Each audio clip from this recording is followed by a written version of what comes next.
If you guys got a Confederate flag in your blasted pickup truck window, think about it.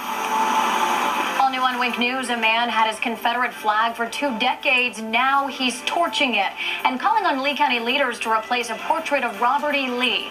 Hear what they have to say. Plus, if you're going to, rewrite history, then we'll be looking at George Orwell, 1984. What type of society are we living in? Are we living in a free society? No. Parents fuming over school textbooks, why some say religion should be left out and dictators added in. And deputies say they've never seen anything like it. How a crook used Mother Nature to rip off a restaurant. Live from Southwest Florida's news leader, this is Wink News at 6. Now there are 2 strong storm areas, one moving into LaBelle, the other one in Charlotte County and southwestern DeSoto County. You can see this has worked its way westward to I-75, Punta Gorda to Port Charlotte. Even though there's not a lot of rain, there are a few lightning strikes in dry air, but most of the lightning is right on US 17. It's a wet travel tour from Arcadia from Charlotte County. And look at this storm from Lehigh Acres eastward. It is moving in toward LaBelle right now, staying to the west of Moorhaven and Clewiston. When I come back, we'll track all the showers and storms. There's the rain moving in toward Marco and Naples.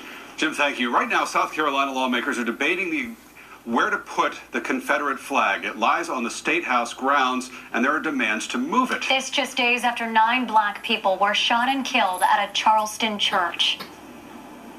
My hope is that by removing a symbol that divides us, we could move forward as a state in harmony. Now, this intense debate is reaching Lee County. One man is torching his Confederate flag and demanding Lee County replace a Robert E. Lee portrait. Wake News senior reporter Mike Walter joins us with the county's response to this, all new at 6.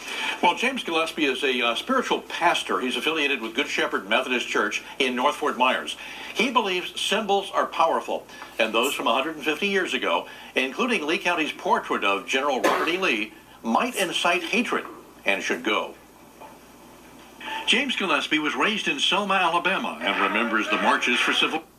He learned to treat people equally, regardless of skin color. After moving to Florida, he accepted living in a county named for the Confederate general, and as a Southerner, he kept a battle flag as a reminder of heritage.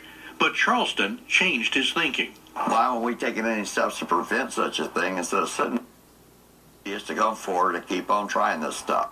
Now, Gillespie wants the county to replace portrait of Robert E. Lee in uniform. It hangs above the seats of county commissioners. Gillespie suggests a portrait of Lee in civilian dress, like this one in the county administration building. Because then we're acknowledging that he was an educated man and not a man of war. The board chairman does not believe a picture will change race relations.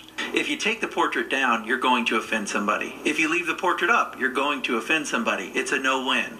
The county is named after General Lee, and so to me, in my opinion, it does seem that suitable to have a portrait of General Lee. A couple of days ago, James Gillespie burned a Confederate flag that he'd had for 24 years. It's been taken as a battle flag by racists, hate mongers, and as a war cry for race war. What is to those who fly the Confederate battle flag on their private property or perhaps on their vehicles? They might get a rock through the windshield because someone thinks this. That's my point. Then his heritage noteworthiness. 6 hours. Yeah. Efforts in years to change the name, remove the general's portrait, have failed. No, I don't. This effort has a chance. Amanda? All right, Mike, thank you. And retailers are taking sides in the Confederate flag debate now. Walmart's here.